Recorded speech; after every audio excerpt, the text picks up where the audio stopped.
मेरा नाम सृष्टि तिर्की है और मैं अंबिकापुर छत्तीसगढ़ में लिपिक के वर्ग पर कार्यरत होकर अपना जीवन यापन कर रही हूँ। मेरा जन्म एवं पालन पोषण मसीही परिवार में ही हुआ है, तो इस प्रकार से टेस्टिमनीज अगर मेरे जीवन में देखी जाए तो काफ़ी है। पर एक टेस्टिमनी जो मैं आप लोगों के साथ शेयर कर रही हूँ, ये उस दौर की है जब मैं काफ़ी डिफ़िकल्ट परिस्थितियों से होके गुजर रही थी, चाहे वो पारिवारिक हो, चाहे वो ऑफिस की हो, चाहे वो व्यक्तिगत हो। स्पेशली वो मेरा इंटरनल प्रॉब्लम था। इंटरनली जो मेरा कॉन्फिडेंस लेवल था वो बहुत ही वीक हो गया था। I was not strong, I was totally weak. मेरा सब कुछ ख़त्म हो गया था समझ लीजिए, क्योंकि इंटरनली अगर आदमी टूट जाए तो बाहर वो कितना भी स्ट्रांग हो जाए उससे कोई फ़र्क नहीं पड़ता।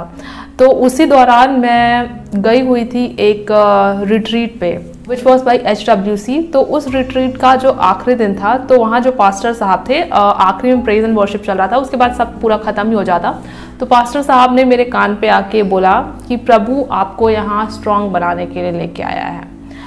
तो आई वॉज शॉक्ड कि ये ऐसे क्यों बोल रहे हैं मेरे पास आके। और साथ में उन्होंने बोला कि आप प्रभु से मुंह अपना मोड़ लिए हो, पर प्रभु अभी आपकी ओर निहार रहा है कि आप कब उसको पलट के आप उसकी ओर आएंगे। तो मैंने सोचा ओके चलो भाई, अब इन्होंने बोल दिया, क्यों बोला, क्या बोला, अब मेरे को उस बारे में पता नहीं। बेसिकली ये एक प्रोफेसी थी जो उन्होंने मेरे कान में आके करी। मैंने सोचा कि ये पास्टर साहब को कैसे ऐसे पता चला और ये सब ने कैसे बोला। तो मैं सोची कि मैं पास्टर साहब से पूछूंगी, बट क्योंकि मैं उतनी ओपन नहीं हूँ लोगों से, मैं उतना जाके ऐसे अपफ्रंट बात नहीं कर पाती अगर कोई स्ट्रेंजर हो तो मैंने पहले तो कोशिश किया जाके मैं पास्टर साहब से बात करूँ। तो मैं देखी पास्टर साहब आते हैं बाहर।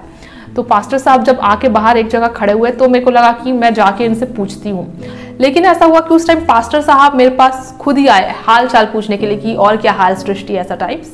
तो फिर मैंने उनसे तब जाके, जब पास्टर साहब सामने से ही आ गए, सोचिए मतलब मेरे को ऐसा लगता है प्रभु को मेरे मन की बात पता थी कि ये डाउट करिए जो भी, तभी उन्होंने पास्टर साहब को भी भेज दिया क्योंकि मैं तो खुद जा नहीं पाई। तो पास्टर साहब भी मेरे पास आ गए। तो मैंने हिम्मत जुटा के उनसे पूछा कि आप ये सब मेरे कान में आके बोले, आप कैसे बोले, आपको कैसे पता चला।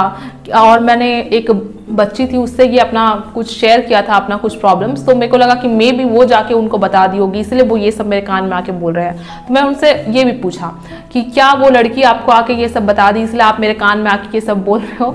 तो पास्टर साहब ने बोला नहीं, आपको ये सबको ऐसे नेगेटिविटी इनमें नहीं लेना चाहिए। प्रभु आपसे बातें करता है, प्रभु जो मेरे को बोला है वो मैं आपको बताया हूँ, एक प्रकार का प्रोफेसी है।